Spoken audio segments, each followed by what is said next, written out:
Unplanned events অথবা loss of self control.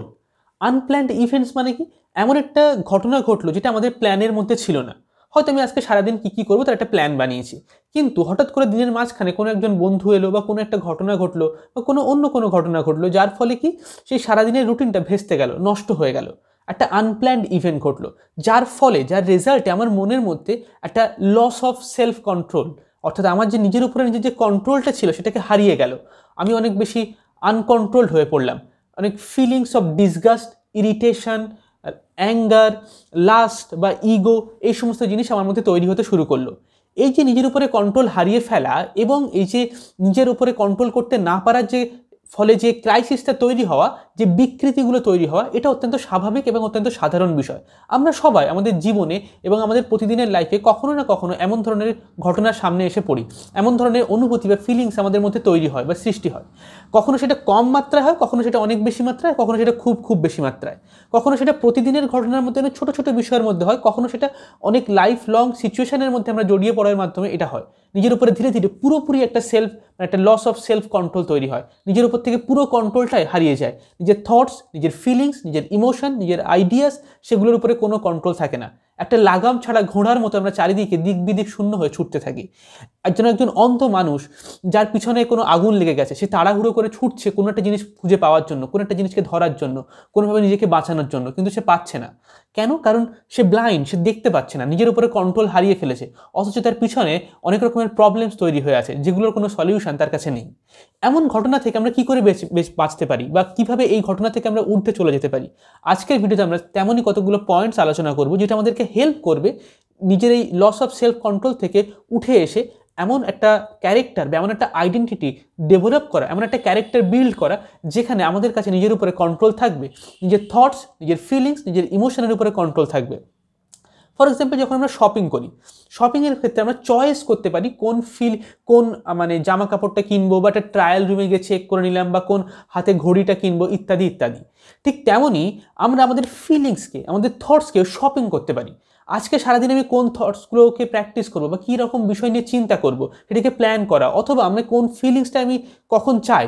আমার এখন ডিমোটিভেটেড ফিল হচ্ছে, বা নিজের উপরে কন্ট্রোল নেই, অনেক টায়ার্ড ফিল হচ্ছে, কিন্তু আমাকে এখন কাজ করতে হবে, আমাকে কোনো অফিসের ইমেল সাবমিট করতে হবে, অথবা আমাকে কোনো গ্রাফিক ডিজাইন করতে হবে, অথবা আমাকে কোনো বই পড়তে হবে, বা আমাকে এন্ট্রান্স এক্সামের প্রিপারেশন নিতে হবে। তো ইমিডিয়েটলি কীভাবে আমরা সেই ফিলিংসটাকে আমরা ক্রিয়েট করতে পারবো, যেটা আমাদেরকে মোটিভেট করে, সেই নিজস্ব যে ফিলিংসের যে স্টেজটা বা যে স্তরটা, সেখানে আমরা শপিংয়ের মতো চয়েস করতে পারবো।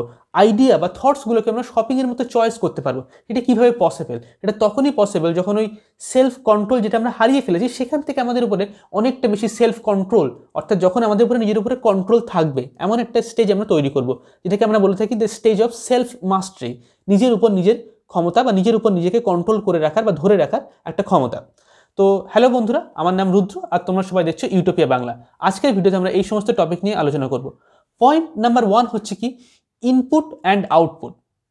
অর্থাৎ আমাদের বডিতে আমরা যে খাবারগুলো খাই, সেই খাবারগুলো একটা পাচন ক্রিয়ার মাধ্যমে বিভিন্ন রকমভাবে ডাইজেস্ট হওয়ার মাধ্যমে আমরা ইউরিনেট করি, এবং আমরা মলমূত্র ত্যাগ করতে থাকি। যেগুলো অপ্রয়োজনীয় বর্জ্য পদার্থ, সেগুলোকে আমরা ত্যাগ করে দিই। আর যেগুলো আমাদের শরীরের জন্য কাজে লাগবে, সেগুলোকে আমরা গ্রহণ করে নিই। সেখান থেকে রক্ত তৈরি হয়, এবং আরও বিভিন্ন রকমের জিনিস আমাদের শরীরে বিভিন্ন জায়গাতে, সেগুলো আমাদেরকে জীবিত রাখতে, মানে বাঁচিয়ে রাখতে আমাদের শরীরটাকে সাহায্য করে। ঠিক একই রকমভাবে আমাদের ব্রেনটাও কাজ করে। আমরা যতটা পরিমাণে ইনফরমেশান বা তথ্য আমাদের ব্রেনে প্রতিদিন দিচ্ছি, ঠিক ততটা পরিমাণে আমাদের সেই জিনিসটাকে ডাইজেস্ট করতে হবে, সেই জিনিসটাকে গ্রহণ করতে হবে, সেটাকে নিজের মধ্যে ইন্টারনালাইজ করতে হবে, এবং যেটা অপ্রয়োজনীয় সেটা ব্রেন থেকে বার করে দিতে হবে।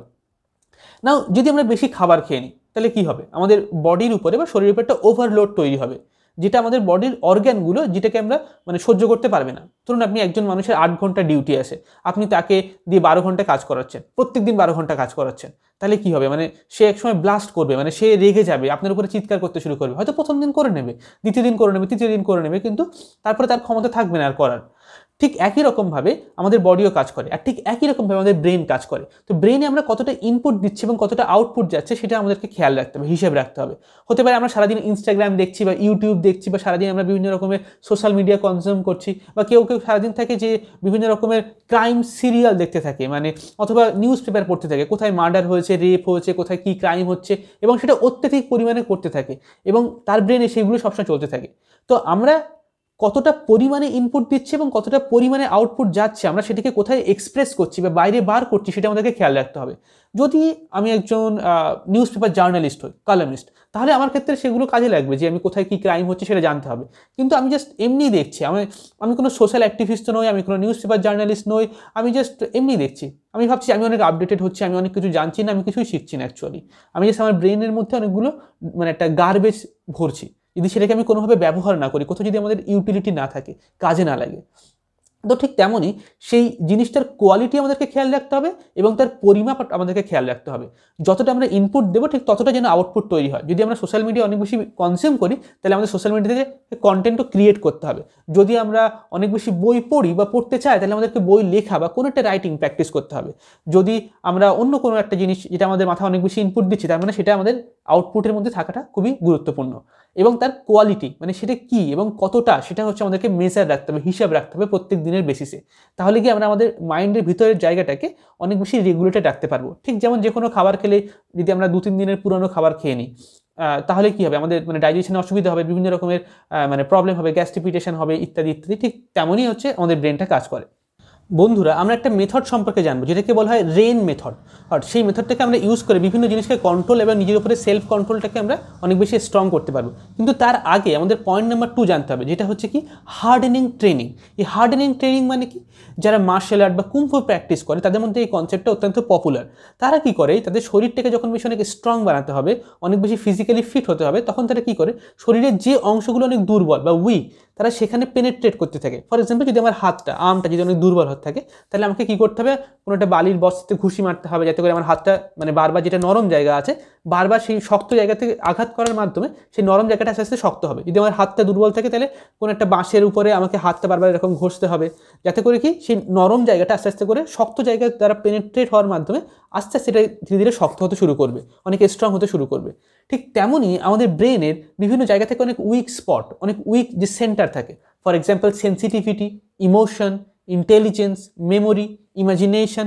কোনো মানুষের ইমাজিন করার ক্যাপাসিটি অনেক কম, কোনো মানুষের রিজনিং করা বা কোনো কিছুর কারণ বা যুক্তি বোঝার ক্ষমতা অনেক কম, কোনো মানুষের সেন্সিটিভিটি অনেক কম, তারা অন্যদের সাথে ফিলিংস বা সেন্সিটিভিটির দ্বারা কানেক্ট হতে পারে না। কারোর ক্ষেত্রে মেমোরি অনেক কম, সে কী করে না করে সে ভুলে যায়, 1 মাস আগে কী হয়েছে তার জীবনে তার মনে নেই, 2 বছর আগে কী করছে সে তার মনে নেই।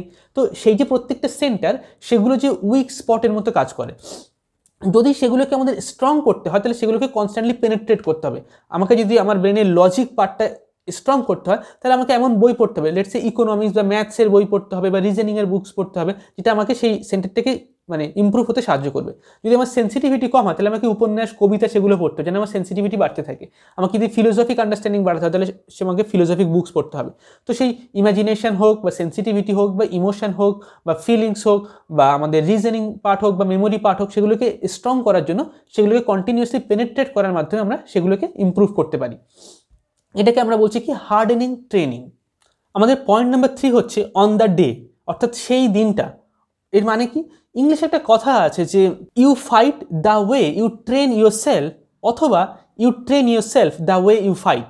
অর্থাৎ আপনি সেই রকমভাবে যুদ্ধ করেন যেরকম আপনি প্রিপারেশন নিয়েছেন যুদ্ধের আগে, অথবা যেমন যুদ্ধ আপনি করতে চান সেই অনুযায়ী আপনাকে প্রিপারেশন নিতে হবে। এর মানে কি, অর্থাৎ যে দিনটা আমাদের জন্য অনেক গুরুত্বপূর্ণ, ফর এক্সাম্পল ইন্টারভিউ দিন, অথবা ফর এক্সাম্পল কোনো একটা মিউজিক পারফরমেন্স দিতে হবে অনেক লোকের সামনে, অথবা আমাদের কোনো একটা ড্রয়িং বা আমরা কেউ আর্ট প্র্যাকটিস করি, বা কেউ হয়তো আমরা বই লিখছি বা বই পাবলিশ করবো, বা কেউ হয়তো আমরা একটা এন্ট্রান্স এক্সাম দেবো, ইউপিএসসি হোক বা অন্য কোনো গভর্নমেন্ট জব হোক ইত্যাদি। না, সেই দিনটা বা সেই মোমেন্টটা, সেখানে আমরা যেমন কাজ করতে চাই, যেমন পারফর্ম করতে চাই, তার আগে আমাদেরকে তার জন্য প্রিপারেশন নিতে হবে।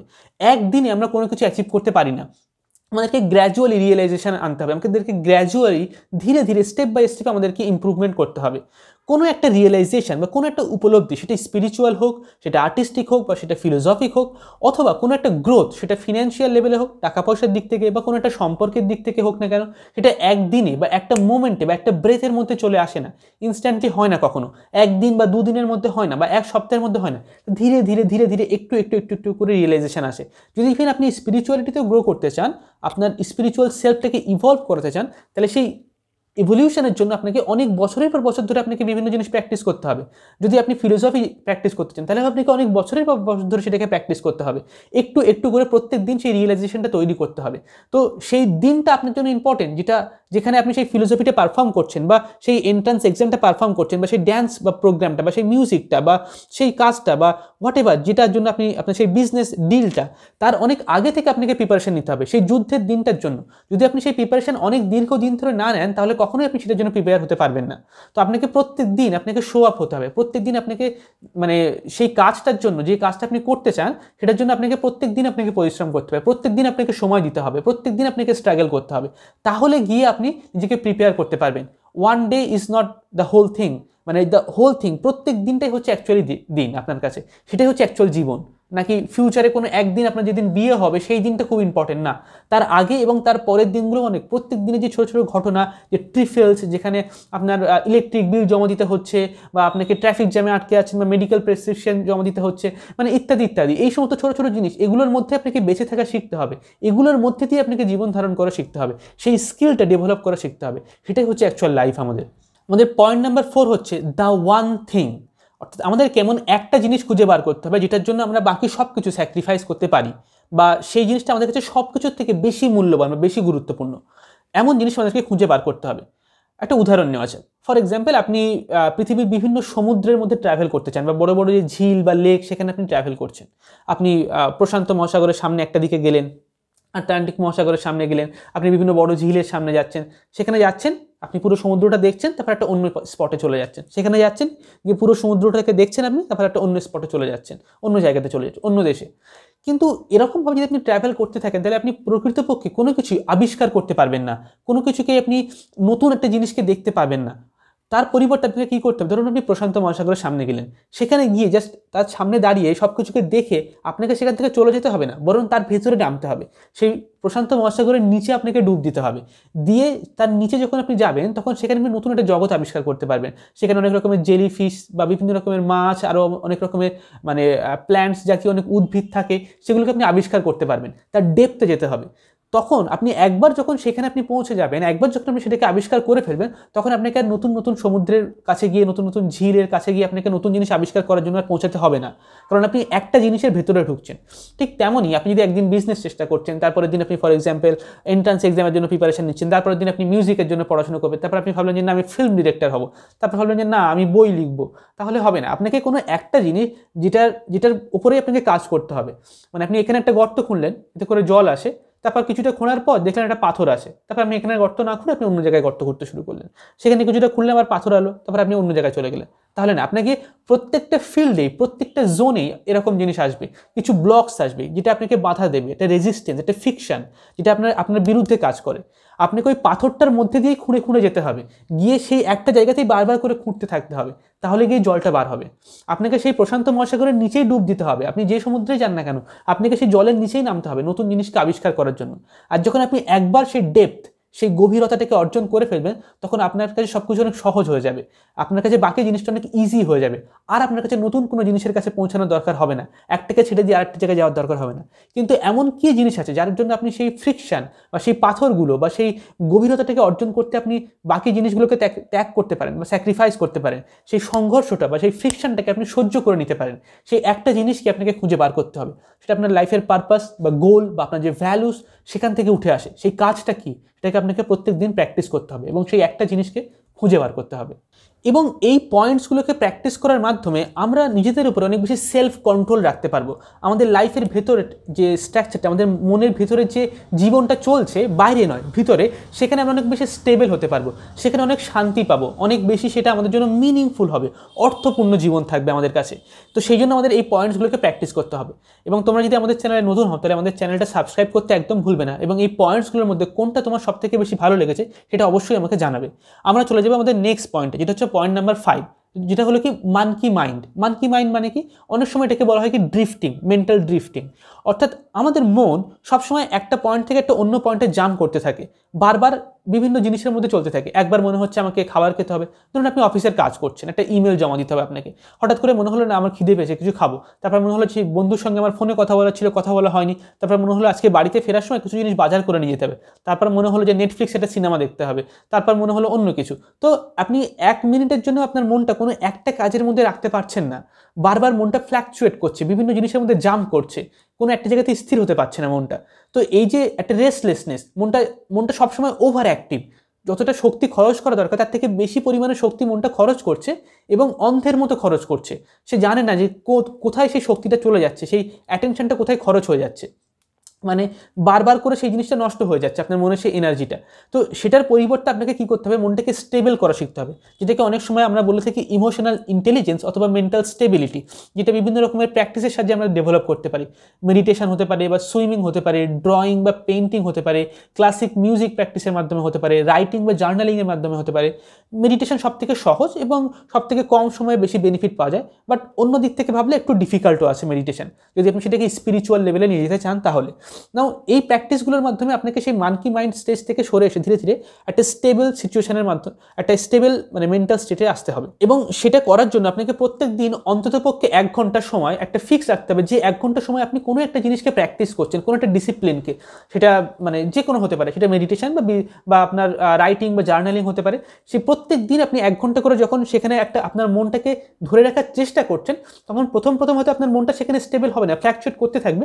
ধীরে ধীরে সেই ফ্ল্যাকচুয়েশনের মোডটা কমে যাবে, এবং আস্তে আস্তে সেই মনটা আপনার সেই জায়গা বা সেই সাবজেক্টের উপরে আসতে শুরু করবে, এবং সেখানে আপনি ফোকাস করতে আপনার সেই ক্ষমতাটা বা সেই এবিলিটিটা তৈরি হবে ধীরে ধীরে। তো এটা হচ্ছে অত্যন্ত বেশি গুরুত্বপূর্ণ থিং, মানকি মাইন্ড স্টেট থেকে একটা মেন্টাল একটা স্টেবিলিটি বা একটা ইমোশনাল ইন্টেলিজেন্সকে ডেভেলপ করতে পারা। আমাদের পয়েন্ট নাম্বার 6 হচ্ছে কি ডিসিশন ডাউট। অর্থাৎ আমরা জীবনে কোনো একটা জিনিস নিয়ে অত্যধিক বেশি পরিমাণে ডাউট করি, বা অনেক বেশি পরিমাণে আমরা কনফিউজ থাকি প্রয়োজনের তুলনায়। কিন্তু আমাদেরকে কি করতে হবে, একবার ডিসিশন নিতে হবে এবং তারপর ডিসিশন নেওয়া স্টপ করে দিতে হবে। ফর এক্সাম্পল, যে আমি জীবনে কি করতে চাই, বা অন্য কোনো একটা রিলেশনশিপ, বা আমার টাকা পয়সার বিষয়, বা কোনো আমি একটা ফ্ল্যাট কিনবো বা বাড়ি কিনবো, হোয়াট এভার, বা বিজনেস প্ল্যান। তো কি বিজনেস করবো না, সেই বিষয়ে আমাকে অন্য সমস্ত মানুষদের মতামত শুনতে হবে, যারা সেই বিষয়ের এক্সপার্ট বা তারা সেই জায়গাটা অ্যাচিভ করে নিয়েছে, তারা কিভাবে চিন্তা করেছে বা তারা কি বলছে সেটাকে জানতে হবে, নিজের ভেতর থেকে কি আসছে সেটাকে জানতে হবে। সেই সমস্ত জিনিসগুলো যখন আমি একটা জায়গাতে লিখলাম, সেই সমস্ত কিছু যখন জানলাম, তখন সমস্ত দিক নির্বাচন করে সব কিছু ভেবে চিনতে অনেক সময় নিয়ে বারবার করে সেলফ রিফ্লেক্ট করার মাধ্যমে আমরা একটা সিদ্ধান্তে পৌঁছালাম। না, একবার যখন সেই সিদ্ধান্তে পৌঁছে গেলাম, তারপর আমাদেরকে ডিসিশন নেওয়া স্টপ করে দিতে হবে। অর্থাৎ first you make a decision and then stop making the decision itself। অর্থাৎ কিন্তু আমরা কি করি, অনেক বড় সিদ্ধান্ত নেওয়ার পরেও আমরা আবার সিদ্ধান্তটাকে রিফ্লেক্ট করতে শুরু করে দিই, আবার ভাবি যে এটা কি ঠিক করছি, আমি এটা করা কি উচিত হচ্ছে, যদি এটা ভুল হয়, যদি আমি এটা না পারি তাহলে কি হবে। একটা পাহাড় প্রমাণ একটা বোঝা আমাদের মাথার মধ্যে চলে আসে, যার ফলে কি হয়, আমরা আবার সেই ডিসিশনটাকে ডাউট করতে শুরু করি। না, এই যে সেকেন্ড স্টেজের যে ডাউটসগুলো, সেগুলো আননেসেসারি এবং মিনিংলেস। ডিসিশন নেওয়ার আগে পর্যন্ত আপনি অনেক কিছু ডাউট করুন, অনেক সময় নিন একটা বড় ডিসিশন নেওয়ার জন্য, কিন্তু সেই সময়ের মধ্যে আপনি যত খুশি রিফ্লেক্ট করুন, যত মানুষের মতামত নেওয়া দরকার সব নিন, এক জায়গায় লিখুন, অন্য স্কলার যারা এক্সপার্ট সেই টপিকে তাদের মতামত নিন, নিজের চাইল্ডহুড যে কেমন ছিল তার সঙ্গে রিলেট করার চেষ্টা করুন, এই ডিসিশনটা আপনাকে কাজে লাগবে কিনা বা হেল্পফুল হবে কিনা। সব কিছুকে আপনি ভেবেচিন্তে যখন একবার ডিসিশন নিলেন, দেন স্টপ মেকিং দ্য ডিসিশন। এই যে একটা ওভার স্কেপটিক হওয়া, এটাকে স্টপ করতে হবে। এবং আমরা তখনই করতে পারবো যখন আমরা নোটস বানাবো, এবং সেই নোটস বানানোর পর আমরা যখন এটাকে নিজের কাছে নিজে বলবো যে this is my final decision, যখন আমরা নিজের কাছে নিজে কনভিন্স হয়ে যাবো পুরোপুরি যে যাই হয়ে যাক, এই একটা জিনিস বা এই একটা বিষয়ের জন্য আমি অনেক ভেবেচিন্তে সিদ্ধান্ত নিয়েছি, আমি এখান থেকে একদম অনড়, যাই হয়ে যাক না কেন আমি এখানেই থাকবো। তো সেটাই হচ্ছে কি আমাদের ডিসিশন ডাউট, সেটাকে ওভারকাম করার একটা স্ট্র্যাটেজি। আমাদের পয়েন্ট নাম্বার 7, যেটা অত্যন্ত গুরুত্বপূর্ণ, সেটা হচ্ছে রেইন মেথড, যেটাকে ইউজ করে আমরা নিজের উপর অনেক বেশি সেলফ কন্ট্রোল নিয়ে আসতে পারবো, নিজেকে অনেক বেশি মেন্টালি স্টেবল বানাতে পারবো, এবং নিজের লাইফটাকে অনেক ভালোভাবে অ্যারেঞ্জ করতে পারবো। রেইন মেথড কি, ধরুন আমাদের সারা দিনের মধ্যে বিভিন্ন সময় আমরা অনেক বেশি ইনস্টেবল ফিল করি, একটা ইল উইল, একটা খারাপ চিন্তা চলে আসে, একটা আনকন্ট্রোলড ইমোশন চলে আসে, বা আমরা অনেক বেশি রেগে যাই, বা অনেক বেশি ইরিটেটেড হয়ে যায়, বা অনেক সময় সেলফ ডাউট চলে আসে, বা অনেক সময় আমাদের নেগেটিভ ইমোশন চলে আসে, বা অনেক সময় আমরা টক্সিক কোনো একটা প্লেজারের জন্য ছুটতে থাকি। তো সেই জিনিসগুলো যখন আমাদের মনের মধ্যে ঘটছে, তখন আমাদেরকে রেইন মেথড অ্যাপ্লাই করতে হবে। কি করতে হবে, রেইন, আর ফর হচ্ছে রেকগনাইজ, অথবা রিয়েলাইজ যে এখন আমার মাইন্ড একটা ইনস্টেবল সিচুয়েশনের মধ্যে আছে বা একটা ইনইকুইলিব্রিয়ামের মধ্যে আছে, মেন্টাল একটা ইনস্টেবিলিটির মধ্যে আছে। প্রথমে সেটাকে রিকগনাইজ করা, সেটাকে রিয়েলাইজ করা, যে দেখতে পাওয়া, যে অ্যাওয়ার হতে পারা যে হ্যাঁ আমি এরকম সিচুয়েশনের মধ্যে আছি, বা এখন আমার মনের মধ্যে একটা ইল উইল বা একটা সেলফ ডাউট তৈরি হচ্ছে। সেকেন্ড হচ্ছে কি A for acknowledgement or accept. Now যদি আমাদের মনের মধ্যে একটা ইনস্টেবল সিচুয়েশন তৈরি হয়, একটা ইল উইল আসে, তখন আমরা খুব তাড়াতাড়ি ইনস্ট্যান্টলি যখন আমরা সেটা জানতে পারছি সেটাকে সরি দিতে চাই, যে না না না আমি এরকম করতে চাই না, বা আমি এটা ভাবছি কেন, আমি তাড়াতাড়ি করে আমাকে ফোকাস করতে হবে। আমরা সেটাকে একসেপ্ট করতে চাই না, সেটাকে অ্যাকনলেজ করতে চাই না যে হ্যাঁ এটাই ঠিক আছে। কখনো কখনো আমাদের মেন্টালি ইনস্টেবল হওয়াটা এটা নর্মাল, এটা স্বাভাবিক, প্রত্যেকটা মানুষের মধ্যে এটা হয়।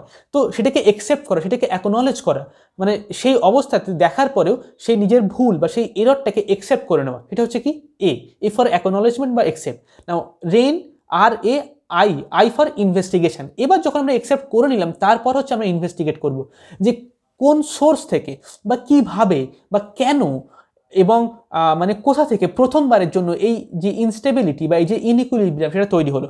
মানে যদি অ্যাঙ্গার বা হেট্রেড বা কোনো ইল উইল বা কোনো সেলফ ডাউট তৈরি হয়, তাহলে সেটা কেন তৈরি হচ্ছে, বা সেটার রূপটা কেমন, সেই অ্যাঙ্গারটা ঠিক কেমন, এটা অনেক লো, মিডিয়াম নাকি হাই, সেই অ্যাঙ্গারের রূপটা ঠিক কোন ডিরেকশনে যাচ্ছে, বা সেটা আমার বডিতে বেশি সেন্সেশন তৈরি হচ্ছে, নাকি মাথায় কোনো চিন্তা বেশি আসছে, নাকি হচ্ছে ইরিটেটেড বেশি হচ্ছি, তার এক্সপ্রেশন আমি কি করছি, আমি মুখে কোনো কথা বলছি, নাকি আমার হাত পা শক্ত হয়ে যাচ্ছে মাসেলগুলো, চোখটা অনেক ছোট হয়ে যাচ্ছে বা বড় হয়ে যাচ্ছে, বা আমি কোনো কিছু ছুঁড়ে ফেলার ইচ্ছা হচ্ছে, মানে তার এক্সপ্রেশন কেমন আসে সেটার দিকে অবজার্ভ করতে পারা, ইনভেস্টিগেট করা, বা এই জিনিসটা কেন আমার মনটাকে ট্রিগার করলো, এই ঘটনাটা বা এই কাজটা বা এই কথাটা, সে সামনের মানুষটা হোক বা যে কোনো ঘটনা হোক।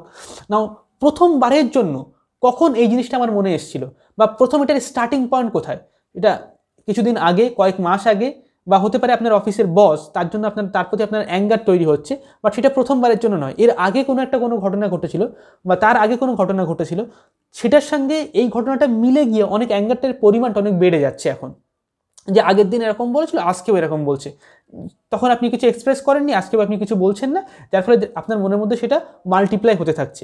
তো আপনাকে সেটা জানতে হবে বা বুঝতে হবে যে মানে কোথা থেকে প্রথম জিনিসটা স্টার্ট হচ্ছে, তার শুরুটা কোথা থেকে, এটা আপনাকে ইনভেস্টিগেট করতে হবে বিভিন্ন রকমের প্রশ্ন করার মাধ্যমে। আপনাকে জানতে হবে যদি কোনো জিনিস অনেক বড় ঘটনা হয়, তাহলে আপনি জার্নালিং করার মাধ্যমে সেটাকে আপনি ইনভেস্টিগেট করতে পারেন লিখে লিখে। নাও লাস্ট হচ্ছে আমাদের এন ফর কি নন আইডেন্টিফিকেশন। ওকে, অর্থাৎ সেই যে মানে ইল উইল বা সেলফ ডাউট বা নেগেটিভ ইমোশন বা টক্সিক একটা প্লেজারের প্রতি আমাদের মানে লোভী হয়ে পড়া, সেই জিনিসগুলোর প্রতি থেকে আমাদেরকে নন আইডেন্টিফিকেশন করতে হবে, অর্থাৎ সেগুলোর প্রতি আমাদের আইডেন্টিটিটা একটু ইনক্লাইন্ড হয়ে আছে, সেখান থেকে আমাদেরকে সরিয়ে থেকে স্টেট আইডেন্টিটিটাকে তৈরি করতে হবে। সেটা কীভাবে করব, সেটা একটা ইমাজিনারি প্রসেসে মানে একটা ইমাজিনেশনের সাহায্যে আমরা করতে পারি, যে নিজেকে নিজের থেকে ঊর্ধ্বে, নিজের অ্যাভাবে একটা স্তরে ভাবতে হবে, কল্পনা করতে হবে, যে মানে নিজেকে দুটো পার্টে ডিভাইডেড করে নিতে হবে, যে একটা পার্ট যে হচ্ছে এই ঘটনা বা এই সিচুয়েশান বা যে সমস্ত জটিল জিনিস তার মধ্যে আটকে পড়ে আছে, এটা জাল, যেমন মাছ ধরার সময় আমরা জাল ফেলি, সেই জালের মধ্যে একটা মাছের মতো আটকে গেছে, এটা ঘটনার মধ্যে, সিচুয়েশানের মধ্যে, কিন্তু তার ভেতরে একটা গভীর সত্তা যে অ্যাকচুয়ালি তার থেকে নন আইডেন্টিফাইড, তার ঊর্ধ্বে আছে, তার অ্যাভাবে। তো নিজেকে সেই অ্যাভাবে কল্পনা করতে হবে এবং ভাবতে হবে যে সেই আমি যে অ্যাভাবে দাঁড়িয়ে আছে, সে এই অন্য পার্সনটা যে অ্যাকচুয়ালি আমার বন্ধুর মতো বা আমার খুব ক্লোজ ফ্রেন্ডের মতো, সে একটা সেই সেই জালের মধ্যে আটকে পড়ে আছে সেই ঘটনার মধ্যে, এবং তাকে আমি হেল্প করছি, তাকে আমি গাইড করছি, তাকে আমি অ্যাডভাইস দিচ্ছি, তাকে আমি উপদেশ দিচ্ছি বা তাকে আমি পথ দেখাচ্ছি যে তাকে কি করতে হবে, আমি তার মেন্টর, তার টিচার, তার কোচ, তো তাকে আমি হেল্প করার চেষ্টা করছি। এইভাবে যখন আমি নন আইডেন্টিফাই করে ফেলবো, তখন আমি ঘটনাটা অনেক ভালো করে দেখতে পাবো, একটা বড় একটা ভিউ পাবো, এবং তখন আমার সেখানে ইমোশনগুলো আমাকে ট্রিগার করবে না, বরং উল্টো আমি সেই ইমোশনের প্যাটার্নগুলোকে দেখে সেই অনুযায়ী পথ থেকে তৈরি করতে পারবো, আমি তখন অনেক বেটার গাইড করতে পারবো। যত আমরা এটা প্র্যাকটিস করবো যে এই নন আইডেন্টিফিকেশান, নিজেকে নিজের ঊর্ধ্বে এভাবে কল্পনা করে নেওয়া বিভিন্ন সিচুয়েশনের মধ্যে, এবং সেখান থেকে নিজেকে গাইড করতে পারা, সেখান থেকে নিজেকে পথ দেখাতে পারা, তত বেশি আমরা এই স্কিলটাতে মানে মাস্টার হতে পারবো, মানে স্কিলটা অনেক ডেভেলপ হতে পারবে আমাদের মধ্যে, তখন আমরা বারবার যখন তখন ইউজ করতে পারবো এই স্কিলটা। ওকে, তো এটার সাহায্যে কি রেন মেথড, রিয়েলাইজ বা রিকগনাইজ প্রথমে সেই মেন্টাল ডাউটটা বা ইনইকুইলিব্রিয়াম, তারপর হচ্ছে এ ফর অ্যাকনলেজমেন্ট বা একসেপ্ট, আর আই ফর ইনভেস্টিগেশন বা ইন্ট্রোস্পেকশন, এবং এন ফর হচ্ছে নন আইডেন্টিফিকেশন। ওকে বন্ধুরা, আমাদের লাস্ট পয়েন্ট হচ্ছে কি point number 8, nothing stage as it is. অর্থাৎ এই জগতে কোনো কিছুই ঠিক যেমনটা আছে ঠিক তেমনটা থাকে না, সব কিছুই পাল্টে যায়। দ্য কন্টিনিউটি অফ চেঞ্জ, সব কিছুই প্রথমে জন্ম হয়, তারপর সেটা গ্রো হয়, তারপর ধীরে ধীরে সেটার মধ্যে মানে পরিবর্তন হতে শুরু করে, তারপর সেটা ডিকে হতে থাকে, ধ্বংস হতে থাকে, তারপর ধীরে ধীরে সেটা মৃত্যুর মধ্যে মিলিয়ে যায়। নাও প্রত্যেকটা জিনিসই, প্রত্যেকটা ঘটনা, প্রত্যেকটা সিচুয়েশান, যত দুঃখ, যত কষ্ট, যত অশান্তি, অরাজকতা, সব কিছুই একদিন চলে যাবে। তো আপনার মনের মধ্যে বা আপনার লাইফে বা আপনার সিচুয়েশনের মধ্যে যে ইল উইল বা সেলফ ডাউট বা সেই যে ইনইকুইলিব্রিয়াম, সেটা আপনার হেলথ রিলেটেড হোক, আপনার রিলেশনশিপ রিলেটেড হোক, আপনার ফিন্যান্স রিলেটেড হোক, বা আপনার কেরিয়ার বা অন্য কোনো বিষয় হোক না কেন, সেটা কিছুদিনের জন্যই আসে এবং সেটা চলে যাবে, সেটা পাল্টে যাবে, সেই ঘটনাটা পরিবর্তন হয়ে যাবে। তো সেটা নিয়ে অনেক বেশি প্যানিক করার কোনো প্রয়োজন নেই, অনেক বেশি এটা হাইপার সেন্সিটিভ হয়ে ওঠার কোনো প্রয়োজন নেই। জাস্ট নিজেকে স্টেবল রাখা এবং এটা মনে রাখা সবসময় যে nothing stress as it is. এই জগতে কোনো কিছুই মানে যে অবস্থায় আছে সেই অবস্থায় থাকে না, সব কিছুই পরিবর্তন হয়ে যায়, সব কিছুই পাল্টে যায়। এবং এই 21st সেঞ্চুরিতে আমাদের মধ্যে একটা বড় একটা প্রোপাগ্যান্ডা, একটা ভ্রম তৈরি হয়েছে যে আমাদেরকে সবাইকে সাকসেসফুল হতে হবে, সবাইকে অনেক টাকা রোজগার করতে হবে, সবাইকে শিক্ষিত হতে হবে, সবাইকে অনেক বেশি পপুলার হতে হবে। কিন্তু এই সাকসেসফুল হওয়া, অনেক টাকা রোজগার করা, অনেক বেশি শিক্ষিত হওয়া, এই সব কিছু একটা মানে এটা যেমন শিখতে হবে আমাদেরকে, তার সঙ্গে সঙ্গে তার থেকে অনেক বেশি গুরুত্বপূর্ণ ব্যর্থ হওয়া। কি করে আমরা ব্যর্থ হওয়া শিখতে পারি, মানে ব্যর্থ হওয়ার পরেও সেই মানে ফেলিওরের পরে সেটাকে কী করে ট্র্যাকেল করতে হয় সেই জিনিসটা শেখা। টাকা পয়সা রোজগার করা তো আমাদেরকে শিখতে হবে, কিন্তু তার থেকেও বেশি শিখতে হবে কী করে গরিব অবস্থার মধ্যে আমরা বেঁচে থাকতে পারি, সেখানে আমরা সুখে বা আনন্দে থাকতে পারি, সার্ভাইভ করতে পারি। যেমন আমাদেরকে সাকসেসফুল হওয়া শিখতে হবে, তেমন ফেলিওর হওয়াও শিখতে হবে।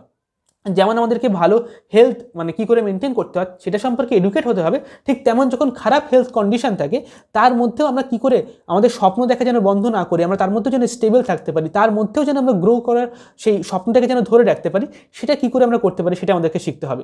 সবসময় এমনটা নয় যে শুধুমাত্র সাকসেসফুল হওয়া, শুধুমাত্র পপুলার হওয়া, অনেক টাকা রোজগার করা এটাকেই শিখতে হবে, তার উল্টো দিকগুলো আমাদের অনেক বেশি বেশি গুরুত্বপূর্ণ।